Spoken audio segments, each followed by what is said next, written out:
What's up guys, Aishman this side and welcome back to my YouTube channel. So this is the first video of the first podcast series of this channel, Financially Unboxing, जहाँ पे हम लोग India के leading financial experts को invite करेंगे and उनके investments को, strategies को एंड एक्सपीरियंस को अनबॉक्स करेंगे. And with great pleasure I am excited to tell you that the inaugural guest of this podcast series is no other than Abhishek Kar, who is one of the most followed trader, investor and teacher of India, and उनका अपना खुद का YouTube channel है जिसके इस वक्त 300,000 subscribers है. तो चलिए अब बिना टाइम वेस्ट किए बढ़ते हैं हमारे पॉडकास्ट की ओर. एंड वन लास्ट थिंग, पूरे पॉडकास्ट के टाइम पे बहुत सारे क्वेश्चंस पॉपअप होते रहेंगे, तो उसी वक्त उन क्वेश्चंस का आंसर करके कमेंट करना बिल्कुल मत भूलना. So Abhishek sir, first of all, thank you so much for joining us. आपका बहुत ज्यादा शुक्रिया हमारे इस चैनल पे आने के लिए एंड हमारे सब्सक्राइबर से बात करने के लिए. बहुत बड़ी बात है, समवन विद 3 लाख सब्सक्राइबर्स इस फाइनेंशियली अनबॉक्सिंग पॉडकास्ट के फर्स्ट गेस्ट है.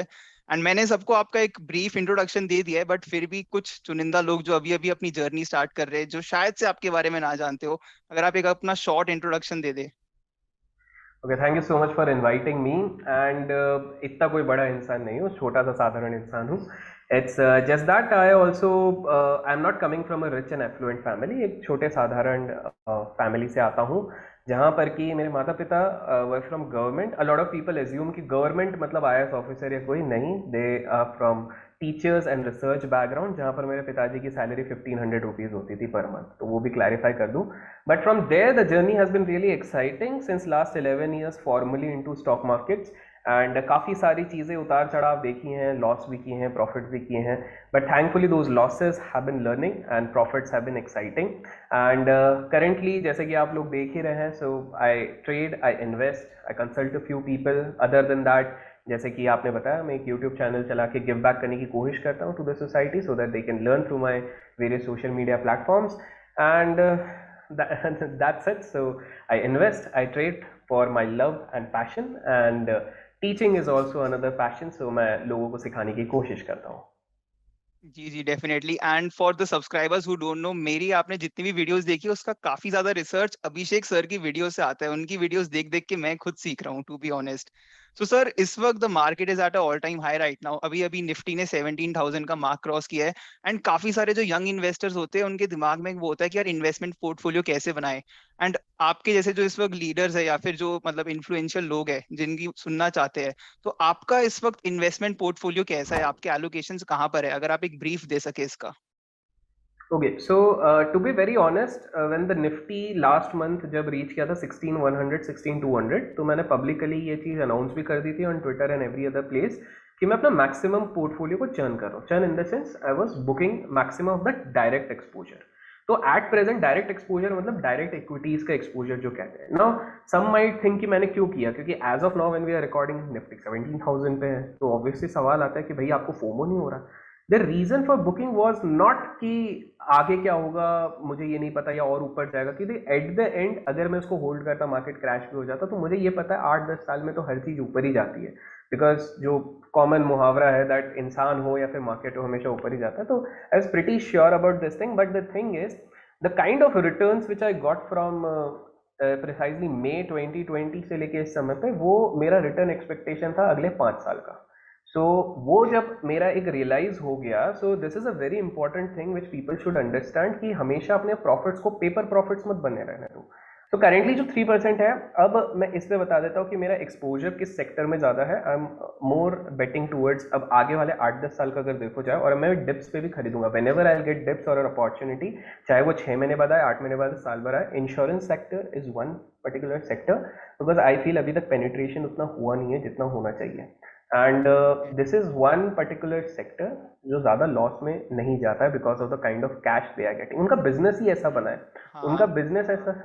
एंड आपने एक चीज़ नोटिस करी है, आजकल काफ़ी सारी इंश्योरेंस कंपनीज आपको फ्री हेल्थ चेकअप देती हैं, फ्री, है ना. तो वो उसका रीज़न ये है बिकॉज दे ऑल्सो वांट कि आप हेल्दी रहें, बिकॉज हेल्दी रहने में उन्हीं का फ़ायदा है, क्योंकि उनको.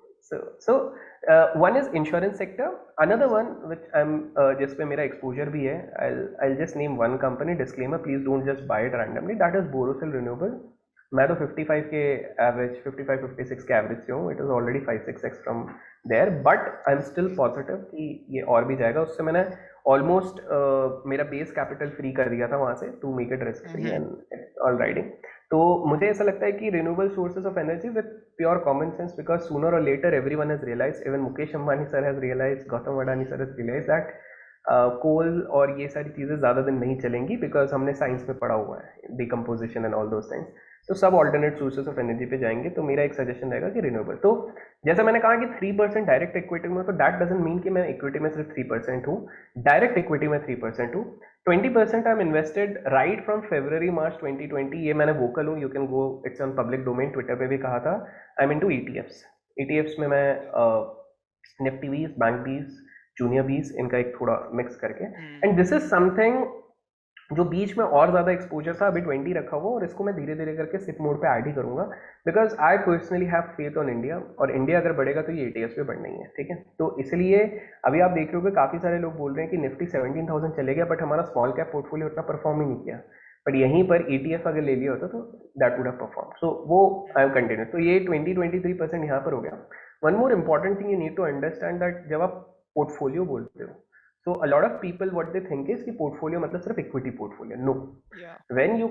when you come on to our stages, let's say थोड़ा experience के बाद, you realize कि भाई portfolio में और भी चीजें होती हैं. तो ये जैसे 20-23% मेरा इधर गया, तो करीब करीब 7 to 8% I am into fixed assets also.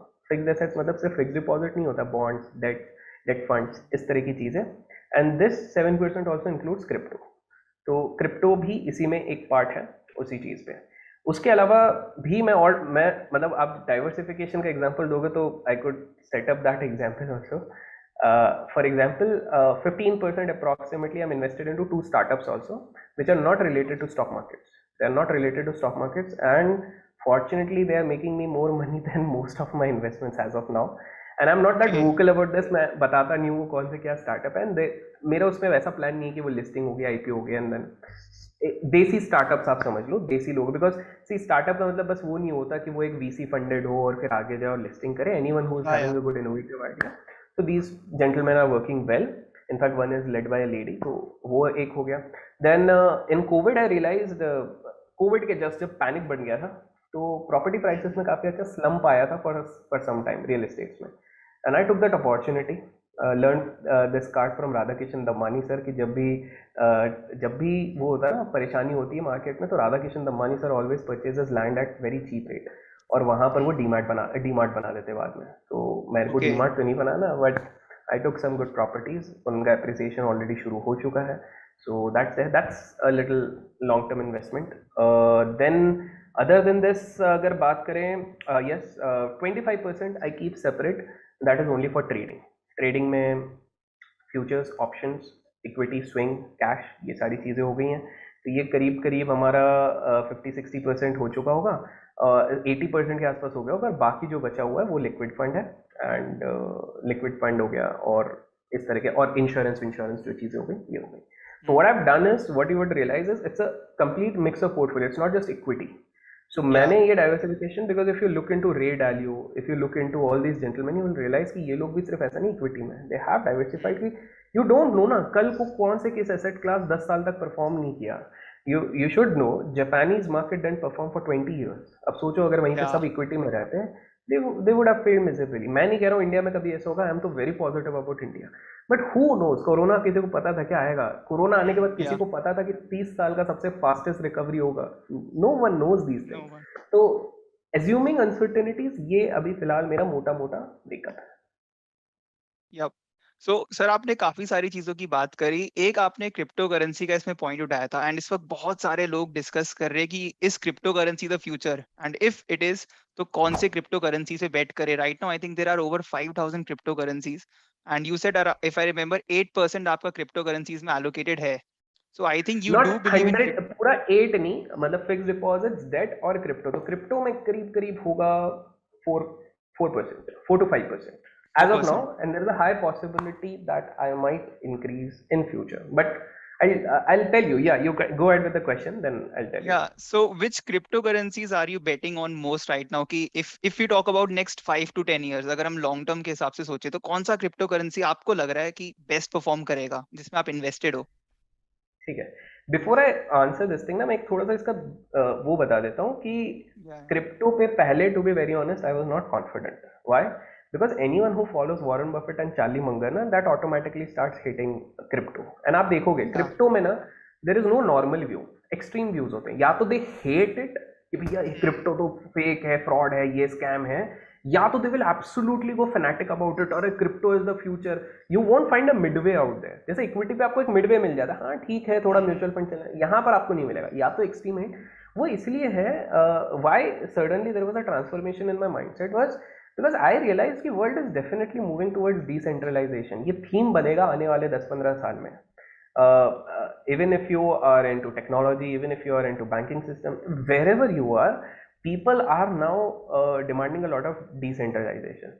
तो initially the apprehensions which I had with crypto, मेरे को जो इश्यूज दिखते थे वो पहला था कि भाई जैसे बफेट सर बोलते हैं इंट्रिंसिक वैल्यू नहीं है, it is not backed by any asset, पीछे एसेट नहीं है, रेगुलेटेड नहीं है. देन कोई प्रॉपर एक बॉडी नहीं बैठी हुई है जो बोलेगी कि कल को अगर ये क्रिप्टो इधर से बिटकॉइन मान लो खत्म हो गया या किसी ने कुछ कर लिया तो we are going to take action just like in stock markets we have seen. तो ये सारे पहले इश्यूज थे. But lately what we have seen is कि G20 समिट के बाद G20 कंट्रीज में से almost 16-17 countries are accepting, regulations are coming, tax slabs are coming. India में अभी तक आया नहीं है, but now we recently heard that even central bank is coming with its own version of digital currency. तो एक चीज तो है कि हाँ, अब कुछ लोगों का ये डाउट होता है कि ये बैन हो गया इंडिया से. तो अब आपको एक चीज समझनी है, once a particular asset goes beyond a certain extent, मतलब मास अपील हो जाता है और मास उसमें इन्वेस्टेड हो जाता है एक लेवल के बाद, तब वो बैन किसी कंट्री में नहीं होता, वो रेगुलेट हो जाता है. What I mean to say is कि अभी करीब करीब 1.5 करोड़ से ज्यादा लोग हमारे देश में किसी ना किसी तरीके से क्रिप्टोज में घुस चुके हैं.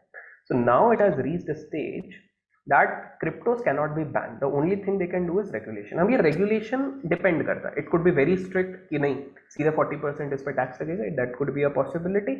या फिर वो कुछ उसके तरीके निकालेंगे कि क्रिप्टो में इतना, जैसे स्लैब्स बने, टैक्स स्लैब्स, वो that we have to go and see. तो मैंने क्रिप्टोज में जितना मेरा, so my core competency is not crypto, so that's first reason why have not so far invested much into it. Because मैं एक personally एक independent outlook रखता हूँ. आई डोंट जस्ट सी कि because Elon Musk is saying that crypto is future, I don't believe that. I need to have strong backing कि क्यों है. Then I try to dig into any asset class, and this would be my suggestion to every youngster who is listening to this thing. Always try to find a circle of competence. ये stock market में भी होगा, any asset class. So for example, if you're coming from a family जो properties में बहुत deal करते हैं, you are better in judging properties as compared to others. Likewise, अगर आप एक IT field में हो, in depth गए हो, 10-12 साल के experience है, you can judge the performance of Infosys better than ITC या TCS, या जो TCS नहीं, ITC या फिर कोई दूसरी कंपनी है, FMCG कंपनी. तो यहाँ पर भी सेम चीज़ है. Because I don't come from a very tech background, so मैं डायरेक्ट नहीं कर सकता था. बट मेरे को 2-3 चीज़ें क्लियर हो गई. Decentralization as a theme, blockchain as a technology, which probably I feel will evolve from this place. Going ahead, everything is going to go on the digital thing. And third चीज हो गई, problem in certain cryptos, जो नए cryptos आते हैं ना, they are damn speculative. मतलब वो डिमांड और सप्लाई पे चल रहे हैं. For example recently we had Dogecoin, वो मीम था. So I really didn't even think of this thing, and I was thinking कि लोग कितने इंसेन है. It's a meme stock. हो सकता है वो इधर से कुछ भी चले जाए, दो चले जाए, 3 चले जाए, कुछ भी चले जाए, but I was like it doesn't make sense. इस पर तो कोई भी बेस नहीं है. तो the very first thing which I looked कि इसमें कुछ यूटिलिटी होनी चाहिए. There is a future utility होनी चाहिए. Considering that my maximum exposure in the cryptos is in Ethereum. That's where I have, या that's the first place. Bitcoin पे भी है, इधर भी है, मैटिक पे थोड़ा सा हुआ है, एंड सो ईथर हो गया, बिटकॉइन हो गया, then and litecoin. These are the, और Matic, these are the only 4 जिस पे मैंने कहा. तो you must be observing कि मैं काफी सेफ खेल रहा हूँ यहाँ पे. I'm not going aggressive with the newer coins. चाहो तो आप उधर भी कर सकते हो. Newer coins and crypto will be like small caps of stock market. देगा तो बहुत ज्यादा देगा, नहीं तो फिर आपको पूरा ले जाए. बट उसका एक और रीजन है, बिकॉज अगर आप इस पे देखते हैं तो ऐप बेस्ड जितनी चीजें आएंगी डिसेंट्रलाइजेशन, तो उधर ईथर का बहुत बढ़िया यूजेबिलिटी रहेगा. तो there is some utility attach towards it कि आप डिसेंट्रलाइज किसी बंदे को ऐप बनाने का है और ये सारी चीजें करनी की है, तो उधर there is a utility. Plus I find that अगर आपको पूरी तरीके से क्रिप्टो के बारे में नहीं पता, it's safe to bet amongst the top 10 cryptos only. That's my personal view. Next is, I also realize when people like Kunal Shah, institutions like JP Morgan, Elon Musk, it's okay. I think he has his own vested interest. Then we have Chamath. So all these kind of people when showing keen interest, तो मैंने इन लोगों को थोड़ा study किया what is the reason why they're backing and I found some reason. So going ahead, as I said, I might increase my exposure, but अभी फिलहाल के लिए that 4% is where I've stuck.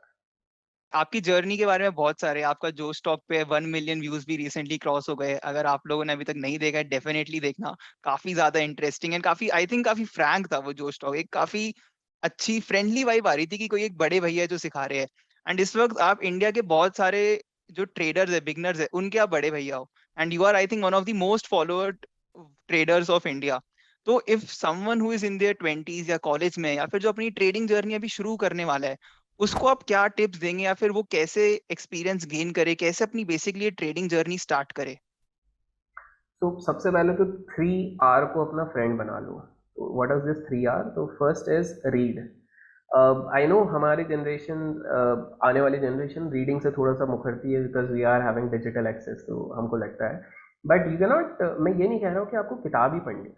Now there are blogs, there are various forums, even when you go on Instagram there are pages who are giving you written based content, short crisp written, Twitter है because आप जितना ज़्यादा information, एक specific information के बारे में समझेंगे उतना ज़्यादा आपका नॉलेज बढ़ेगा।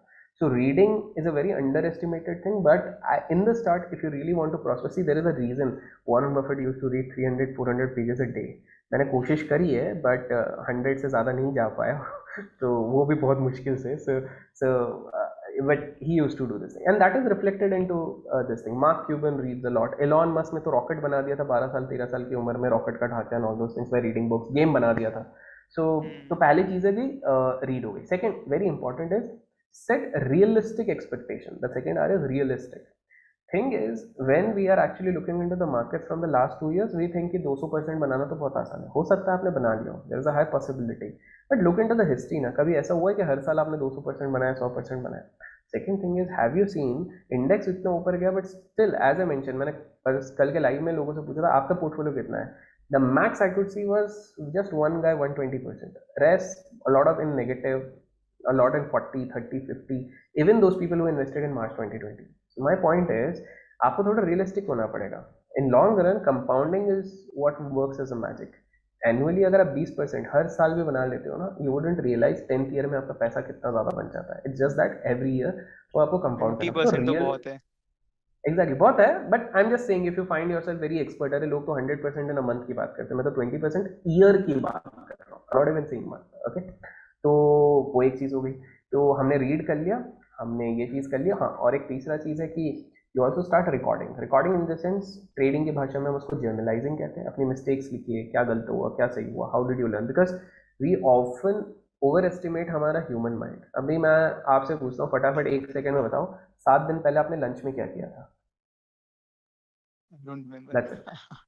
सो I am just giving a reality check. ये सबके साथ है, जिनने ये सुना भी होगा वो भी नहीं बता पाएंगे, बिकॉज द थिंग इज हमको ये याद नहीं हमने 7 दिन पहले लंच क्या किया, हमको ये कैसे याद होगा 70 दिन पहले हमने किसके कारण एग्जैक्ट क्यों लॉस हुआ था। We can't, our brain is not capable enough.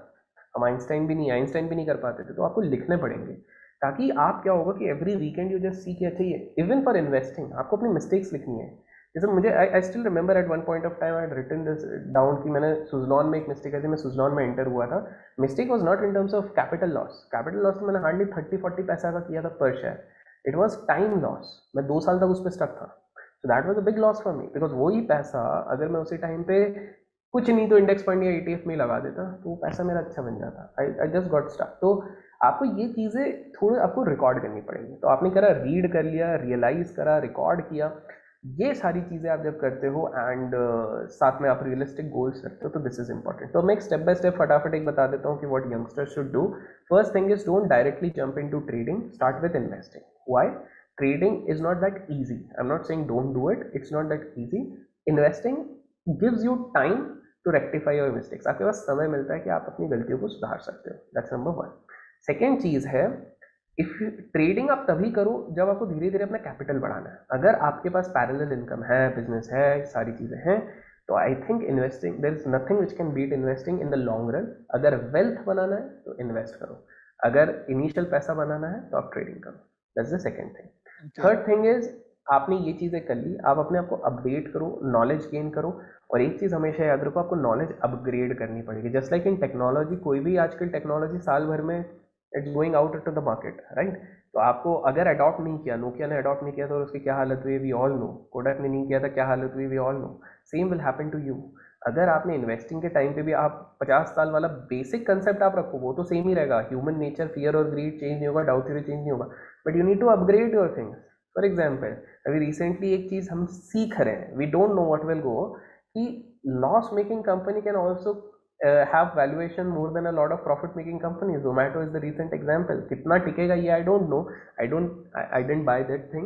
But मैं आपको ये चीज़ बता रहा हूँ कि आप यहाँ पर देखिए, मतलब हमारे देश में 65,000 करोड़ के ऊपर करीब करीब 72 कंपनीज है, और ये 15 साल से प्रॉफिटेबल हैं। उनमें से आधी कंपनी के वैल्यूएशन अभी जोमेटो से कम है। So can just imagine. तो ये चीज़ें आपको अडॉप्ट करना पड़ेगा। Same goes with crypto. Crypto में भी क्या हो रहा है, that is one of the reasons मैंने क्रिप्टो में अपना माइंड ओपन रखा कि ठीक है, इसको स्पेक्यूलेट नहीं करो, मैं स्टोर ऑफ वैल्यू के हिसाब से रख रहा हूँ। I don't even see into this. मेरे दोस्त को भी मैंने दिलवाया था, दोस्त एक्चुअली टोल्ड मी कि भाई अपना पोर्टफोलियो ऊपर है। मैंने बोला मैं देख भी नहीं रहा हूँ, वो जब आएगा पैसा, I do my second round of analysis, I might invest again, but I am not even seeing, because हम लोगों ने जब बीच में फॉल हुआ था, बहुत पैनिक मच रहा था, उस टाइम पे भी थोड़ा सा वो किया हुआ था invest, and I do this thing, I even uninstall the app at that point of time, कर दिया, निकल गया। दैट्स माई भूल जाऊं। स्टाइल। हाँ, भूल जाओ, मतलब ठीक है। Anyways I am only investing, so why 4%? Because even if this 4% suddenly vanishes, मुझे ऐसा नहीं होगा अरे भैया मेरी रातों की नींद उड़ रही है। So I have been very cautious about this, because early in my life I realise wrong portfolio allocation also troubles you lot.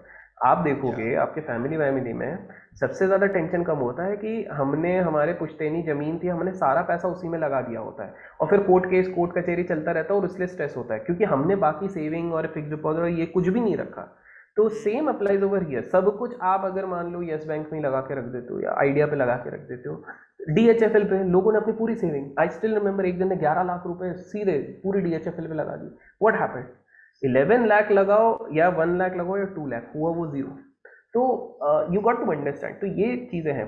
तो ये this also goes for beginners, don't put everything into, I see a lot of people becoming crazy, crypto is the future, तो सब इसमें नहीं, सब मत डालो अपना। If you are earning 50,000 rupees, आपका खर्चा पानी करने के बाद 20,000 बच रहा है, तो 20,000 से आपको चाहिए, बिकॉज यू आर यंग, 5,000 डाल दो, बट नॉट एंटायर 20,000। 5,000 उसमें डालो, 8,000 जो 100 साल से प्रूवन है, इक्विटीज़ हैं, SIPs हैं, उस पर डाल दो, बाकी जो चीज़ है वो गर्लफ्रेंड पे उड़ा दो। सिंपल सी बात है। तो ये कुछ चीज़ें आपको ध्यान पे रखनी पड़ेंगी। And finally, as I always say, never let your ego come in between, कि अब मेरे को आता है, अब मेरे को कोई नहीं देता। I see a lot of youngsters in the last 1.5 years pretending as if हमको सब आ गया मार्केट। भैया मार्केट ऐसी चीज़ है जो अच्छे हो, Mohnish Pabrai sir, Warren Buffett sir, Charlie Munger sir, इन सबको नहीं समझ में आई, आप लोगों को कहाँ से इतनी जल्दी समझ में आएगी? So don't let that confidence, because जिस दिन देखो रावण के साथ भी वही हुआ था, अहंकार आ गया, वो फिर क्या हो गया। And same goes with everyone. Humble रहो। मुझे भी मार्केट में बहुत चाटे मारे, तब जाके अपन सीखे, वरना अपन भी जोश जोश में आ जाते थे। But I am glad that I learned it early in my life. So sir, mistakes की बात हो रही है। सो मैंने आपकी बहुत सारी वीडियोस में देखा है कि आप बार बार बताते हैं आपकी बिगनर मिस्टेक्स ट्रेडिंग में क्या थी। आप पेनी स्टॉक्स पिक कर रहे थे, आप स्टॉप लॉस नहीं लगाते थे, आप टीवी में जो एक्सपर्ट्स के जो ट्रेडिंग टिप्स होते हैं उस पर ट्रेडिंग करते थे। So for any beginner trader या even for an investor, what are some mistakes that they should avoid? Okay. So first thing is always calculate the cost of acquisition of any asset. Hindi में अगर मैं इसको कहूँ, जब भी आप कोई भी एसेट क्लास पे बाय या सेल कर रहे हो, उसका कंप्लीट कॉस्टिंग निकालो। ये आपको बहुत कम किताबें इस चीज़ पे इलेबरेट करती है, बट मैं थोड़ा सा बता देता हूँ। बहुत कम लोग बात भी करते हैं इस पर। हम लोग बोलते हैं मैंने 100 का शेयर लिया, 120 पे बेचा। मैंने क्रिप्टो लिया, मान लो 100 रुपीज़ का, मैंने बेचा 200 का। But is this the real profit you made? Of course not. Why? Brokerage commission, security transaction tax, cess, income tax, all these things comes into picture. मैं एक सिंपल सा एग्जांपल देता हूँ। Let's say if you are dealing with futures and options, ठीक है, आपने futures and options में बहुत ट्रेड किया, और लेट्स टेक एन एग्जांपल, आपने इस साल बना लिया 50 लाख रुपीज़। कितना बनाया? 50 लाख रुपीज़। नाउ हम ज़्यादा एकदम इन डेप्थ नहीं जाते, मान लीजिए आपका 30% टैक्सेस लग रहा है। What is left? Tell me. 50 lakh अगर बनाया, 30% चले गया, दैट इज 15 लाख चले गया, तो आपके पास कितना बच रहा है? 35, है ना? 35। अब 35, अब वहीं पर एक और बंदा रहता है, वो बंदा लॉन्ग टर्म इक्विटी पे लगाता है, ठीक है। एंड वो लॉन्ग टर्म इक्विटी लगाने के बाद with in the same period जिस तरह मार्केट अभी भागा है वो 50 लाख तो नहीं बनाता है, ठीक है, ही मेक्स 40 लाख, ठीक है। तो ऑन पेपर ऑब्वियसली हमको लगता है एफएनओ वाला यार बहुत शाना है, उसने तो बहुत ही अच्छा है। अब इधर दो चीज़ें देखिए, इक्विटी वाले ने ज़्यादा चर्न नहीं किया, कुछ नहीं देखा, ना ब्रोकरेज देखा, ना कुछ, उसको टेंशन नहीं, वो लगा के अपना काम करा तो उसने एडिशनल सोर्स ऑफ इनकम बनाया। 40 लाख वाला वो 10% देता है, तो उसको 40 में से 10 गया, मतलब 4 लाख गया, है ना। उसके पास बचा कितना, 36 lakh. Now see who is really profitable. That's the biggest mistake which a lot of new comers do. वो सिर्फ बाहर की चीज़ें देख रहे हैं, they are not calculating the cost of everything. Same goes with property. जब मैं प्रॉपर्टी पे डील करता हूँ, I have done my calculation कि किस तरह से मेरे को प्रॉपर्टी टैक्स कितना रहेगा, क्या मेरे ब्रैकेट पे आएगा, कितना गाइडलाइन वैल्यू रहेगा, ये सारी चीज़ें मैं देखने के बाद कि इस स्टेट का क्या प्राइस रहेगा, तभी मैं बेचूंगा। I see a lot of people they think कि 10 साल बाद डबल हो गया, 8 साल बाद डबल हो गया, बेच दो। उसमें एक तरह से कंसेप्ट कॉल IRR, आप वो कैलकुलेट करोगे तो आपको पता लगेगा उससे ज़्यादा तो आप फिक्स एसेट्स में कमा लेते हैं, but no one does that calculation. हमको तो डबल मिल रहा है ना, that goes into your head. You will be surprise to know कि काफ़ी सारे लोगों ने 2007-8 में आपके दिल्ली में, मुंबई में प्राइम प्रॉपर्टीज ली थी विच वर वेरी कॉस्टली, मतलब 2000 स्क्वायर फीट की चीज़ें 5000 पे बिक रही थी, इस तरह का दाम चल रहा था। Now they what an inflated value, they have still not recovered their sums, rent भी उनको इतना ज़्यादा नहीं मिल रहा है। द थिंग इज बबल में उन्होंने इस चीज़ को पकड़ लिया एंड दे गॉट स्टक। तो यू ऑलवेज, सो टाइमिंग होती है हर एसेट क्लास की, प्लान। तो ये बिगिनर्स को भी, तो मिस्टेक्स में पहला हो गया कॉस्ट कैलकुलेट नहीं करते। दूसरा, trying to replicate others. Don't replicate portfolios of Rakesh Jhunjhunwala, Abhishek Kar, Radha Kishan Damani, anyone, किसी का मत करो, because our risk appetite is different, our capital is different. हम चाहिए तो 100 बार एवरेज कर सकते हैं, वैसे करना नहीं चाहिए, बट एवरेज कर सकते हैं। आप लोग नहीं कर पाओगे, आपकी जितनी सैलरी आएगी एग्जॉस्ट हो जाओगे। हम हो सकता है क्वार्टर ऑन क्वार्टर अपने पोजीशंस बताते हैं, बीच में कुछ निकल भी गए, आप क्वार्टर तक बैठे रह गए, आप फंस जाओगे। तो that's another thing. Third, don't get tempted by others profit. दूसरों का M2M देख के, दूसरों का प्रॉफिट देख के, बिकॉज उसके पीछे कितनी मेहनत लगे, कितने साल लगे, यू डोंट नो। दूसरी चीज़ है, क्या वो सही भी है, यू डोंट नो। बिकॉज मेरा हमेशा एक और चीज़ मानना ये है, जो बनाता है वो रोज़ दिखाता नहीं है, और जो रोज़ दिखाता है वो बनाता नहीं है। तो the thing is, have you ever seen Rakesh Jhunjhunwala coming on the screen and every day telling मैंने आज 100 करोड़ बनाया, मैंने आज 50? It's just news people who are covering it. तो you wouldn't ever find, तो some people would say कि नहीं भाई मुकेश भाई तो दिखाते हैं एंटीला वेंटीला, वो नहीं दिखाते हैं, टीवी वाले कवर करते हैं। Have you ever seen Mukesh भाई कमिंग, मैं सेल्फी ले रहा हूँ एंटीला के सामने, hey guys hit like button, you would never see that. तो ये चीज़ हो गई। एक्सपेक्टेशंस की जो हमने स्टार्टिंग में बात करी, रियलिस्टिक एक्सपेक्टेशन रखिए, जनरलाइज कीजिए, understand the power of compounding, it's the next miracle. जो मैंने कल एग्जांपल दिया था शॉर्ट में, वो वही एग्जांपल बता देता हूँ यहाँ पे, तो that will actually help out people. कि 400 साल पहले जो नेटिव इंडियंस थे, डच ने उनको एक ये दिया था, डच उनके पास आए थे एंड नेटिव इंडियंस को पैसे की ज़रूरत थी, तो नेटिव इंडियंस ने एक लैंड बेचा था $24 में उनको, उस समय पे 400 साल पहले। दे थॉट कि यार 100-150 साल बाद वापस ले लेंगे, हम इसको अपने पास ले लेंगे। Now this thing was kept aside, ये अमाउंट को असाइड रखा गया था, एंड नेटिव इंडियन ने सोचा 100 साल बाद तो ले लेंगे। नाउ थिंग इज कि इंटरेस्ट रेट उस बीच में बहुत फ्लक्चुएट हुए, कभी 8%, 2%, 12%, 14%, 15%, एवरेज 8% तक फ्लक्चुएट है। Later on, after 300 years, this became $24 trillion, and today we call it as New York. That is the power of compounding. Compounding जब इंटरेस्ट होता है ना, वो आपको पहले साल नहीं पता लगता है, दूसरे साल पता नहीं लगता है, फिर आपको पता लगता है। Same this compounding works everywhere, this works in the loans which you take. इसलिए लोन से बच के रहो, बिकॉज अगर आप मान लो एक एवरेज 15% पे आप लोन उठाते हो कहीं पे, आपको पता भी नहीं चलता, विद इन 4.5 years आपको जो पैसा बैंक को देना है ना, आपने 10 लाख उठाया, आपको 20 लाख देना पड़ेगा। This is how compounding is working. Just सोचो, वही अगर आपने इन्वेस्ट किया होता, उतना ही रिटर्न कहीं से मिलता, you are making 20 lakh. So understand the power, and finally last one thing, just master one area. जरूरी नहीं है आपको ट्रेडिंग भी एक ही साथ सीखनी है, इन्वेस्टिंग भी एक ही साथ सीखनी है।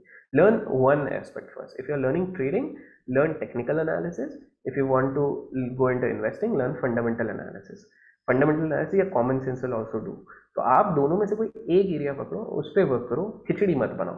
That would be my suggestion. Okay, so finally एक लास्ट क्वेश्चन है इस वाले पार्ट का, एंड आपने इसमें पहले भी कहा था कि आप अपना पोर्टफोलियो को चर्न करना शुरू कर रहे हैं, अभी भी आपने थोड़ा बबल की बात की थी, एंड इस वक्त एक बहुत बड़ा जो सवाल है, मेरा भी है, हर एक का अपना अपना ओपिनियन है, बट काफी सारे लोगों का सवाल है कि क्या इस वक्त इंडियन स्टॉक मार्केट पर्टिकुलरली एक बबल में है? आपका इस पे क्या ओपिनियन है? सो 2 महीने पहले भी एक इंटरव्यू में मुझसे यही सवाल पूछा गया था, 4 महीने पहले और 6 मंथ्स पहले, और मैं तब से, और तब तो मार्केट शायद 13,000 12,000 13,000 के आसपास था, तब भी पूछा था 13-14,000 पे।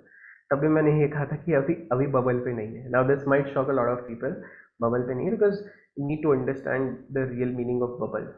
बबल कब होता है? जब आपके क्रैपी चीज ऐसे वैल्यूएशन पे हो जाती है जो कोई सोच ही नहीं सकता। We are into the formation of bubble, we are not yet a bubble. Formation और बबल होने में कभी कभार 2 से 3 साल भी चले जाते हैं। So you okay need to understand this thing कि अब जैसे रियल एस्टेट बबल कब बना?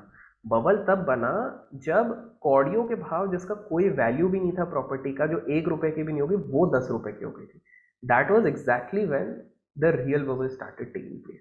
तो ये यहाँ का बबल तब होगा जब आपको, not trying to defame any stock, but random XYZ कोई स्टॉक है जो सिंगल डिजिट पे है, वो आपको ट्रिपल डिजिट पे दिखने लग जाएगा। पहला तो ये हो गया।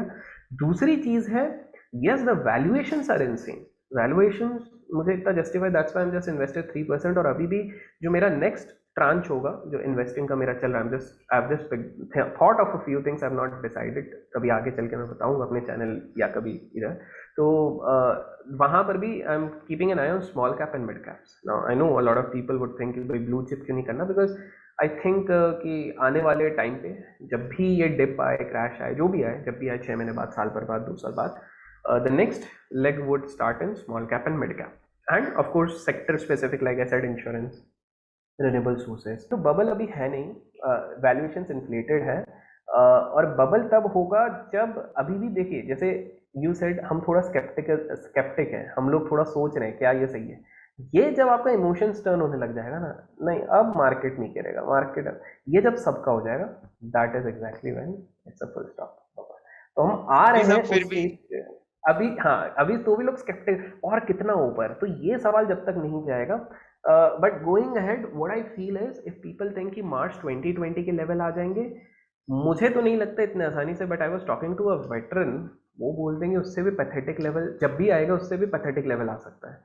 आई एम मतलब लाइक हम यार, 8,000 से भी नीचे गिर जाएंगे निफ्टी हाँ, में जब that is bubble what burst होगा। he says, yeah, but I don't know, I don't buy his idea, but I can't deny कि in October 2020 he said कि अभिषेक अभी मोमेंटम का पैसा आएगा, और मोमेंटम का पैसा इतने जल्दी जाता नहीं है, वो लेके जाएगा। तो अक्टूबर 2020 से वी हैव सीन सही में लेके गया है अच्छा खासा, तो वो भी है उनके इस पे। बट एज आई सेड कि I want to keep my self an independent. अगर वो लेवल आ गया तो जो मैंने आज आपको ब्रेकअप बताया, अदर देन द 15% स्टार्टअप वाला चीज छोड़ के सब डाल दूंगा इक्विटी पे, एंड फिर संन्यास ले लूंगा। So that would be the, अच्छा 5% लिक्विड रख लूंगा, बाकी सब डाल दूंगा। So that would be the case, because वो लेवल अगर आया तो फिर आपको और क्या चाहिए, आप तो मतलब आने वाली 3-4 पीढ़ियां सेट हो जाएंगी if you have bought in good stocks. वैसा है। तो सर मार्केट बबल है, अभी मार्केट बबल नहीं है, सॉरी, इस वक्त मार्केट बहुत तेजी से उठ रहा है। एक स्टॉक है जो मेरा बहुत ज्यादा फेवरेट है, और मेरे को पता है आपका भी बहुत ज्यादा फेवरेट है। एंड सरकारें बदल गई, फाइनेंशियल क्राइसिस जो हुआ था वो खत्म हो गया, यूएस चाइना का वॉर हो गया, अफगानिस्तान में तालिबान आ गया, बट वो स्टॉक अभी भी वहीं का वही है, जिस स्टॉक का नाम है आईटीसी। तो आपका आईटीसी पे क्या टेक है? क्या लग रहा है कि क्या होने क्या वाला है? कब ये बढ़ेगा, बढ़ेगा कि नहीं बढ़ेगा? देखो बढ़ेगा तो सही आज, आज नहीं तो कल बढ़ेगा तो सही। बट देखिए उसमें कुछ कुछ चीज़ें हैं, और क्यों नहीं बढ़ता उसका भी कुछ कुछ रीजंस है। पहली चीज़ है, जब भी मार्केट में रिटेल की संख्या किसी अच्छे स्टैंडर्ड स्टॉक में ज़्यादा हो जाती है एज कम्पेयर टू इंस्टीट्यूशन, तो वो वैसे भी लैग करता है, सालों साल लैग कर जाता है। And we have seen dividend के नाम पे हर कोई आईटीसी में घुस चुका है, बिकॉज हिस्टोरिकली अच्छे डिविडेंड देता है, अच्छी company and all those things. We can't deny 2-3 facts. पहली बार डिविडेंड तो अच्छे दे रहा है, लेकिन इसका मतलब ये भी है, इतने अच्छे डिविडेंड दे रहा है और कैश इनके पास इतना पड़ा हुआ है, दैट मीन्स मैनेजमेंट को समझ में नहीं आ रहा कैश कहाँ पे यूज करें। पहली चीज है, तो that is actually a negative side on the management's protocol. Second चीज ये है कि इनके कुछ नेगेटिव डिविजन है, लाइक होटल इंडस्ट्री। हम लोग हम्म। बहुत बोलते हैं कि IT hotels, no doubt proud feeling है, बट लॉस मेकिंग है, विच लॉस इज में। Eating up some pie. Third चीज है, जो इनका मेजर सोर्स ऑफ इनकम अभी भी है, it is coming from tobacco. So it's not yet an FMCG company, जो लोग बोलते या हैं टोबैको है। तो टोबैको के बेसिस पे, वैल्यूएशन बेसिस पे देखेंगे तो पी के बेसिस पे अभी भी ये सस्ता नहीं है। There are couple of other companies like Godfrey Phillips and VST which are better position in tobacco industry. Okay. तो बहुत लोग सिर्फ प्राइस के बेसिस पे वैल्यूएशन निकालते हैं, और पी के बेसिस पे देखोगे तो there are other companies which are better than this. तो तीसरी चीज़ है, बिकॉज टोबैको थोड़ा गवर्नमेंट रेगुलेटेड हो जाता है, प्लस अभी क्या हो गया कि विदेशों में वहाँ के फंड्स पे एक रूल निकला हुआ है कि जो सिन स्टॉक्स हैं दुनिया भर के, वहाँ पर उनका एक वो चीज़ लग गया है कि यहाँ पर हम इन्वेस्ट नहीं करेंगे, जिसके कारण एक बहुत बड़ा चंक ऑफ फंड वहाँ से मिसिंग हो जाता है।